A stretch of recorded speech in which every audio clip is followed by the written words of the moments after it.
Fanatanjahantena indray kosa ary tonga nitsidika sy nitsodrany ny ekipan'ny 3FB ny solitenan'ny ministeran'ny fahasalamana nandritra ny fanazaran-tena ny reto ekipa ireto ny atoandro teo hiatrika lalao famaranana tokoa mantsy ny 3FB sokajy lehilahy sy vehivavy ny alahady avy zao ary etsy amin'ny kianjaben'ny Mahamasina no anatanterana izany lalao rehetra izany.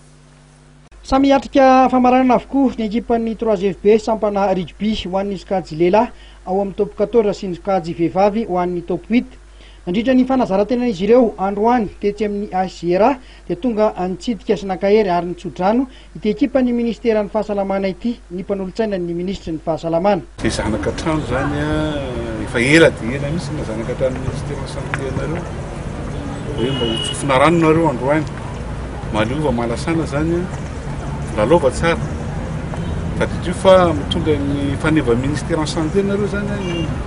kanja dia milalova tsara mitovy tsara dia ataovy zay azahoantsika ny fandresena fa ny afatry monsieur le ministre rehefa vita azonareo ny fandresena ito ny atao dia mitsotranao nareo zay lehilahy zany ibata ny kopy amin'ny tira ohatra ny hitanao eo koa fa na zay conseillère falifaly am'izany fa mety mba handray anjara koa zay amin'ny resaka zay atao eo ny vehivavy raha fandrenesana koa tsy mbola resy mihitsy hatramin'izay dia zay zany raha fantarareo avoaingana ny nagasianao ny fitantanana mbola eo ampanamboarana tanteraka mihitsy zay ny ao ministère santé izy le hitanareo hoe misy fitony lehilahy vehivavy be dia be tsy miasa ho jerevantsika zany mbola ampanamboarana tanteraka vonona ny 3FB araka izany hiatrika ny lalao famaranana ary manantena ny batany omby mifaha. Araka ny nambara ny mpitantana ny 3FB dia misy ny t-shirt sy polo amidy ho an'ireo mpanohana sy mpakafy ity ekipan'ny 3FB ity etsy amin'ny kianjan'ny Malakama manoloana ny vavahady izany sy ny eny amin'ny vavahadin'ny Mahamasina ihany koa manomboka Rampitso no ahitana ireo fanamina ho an'ny mpanohana ny 3FB ireo.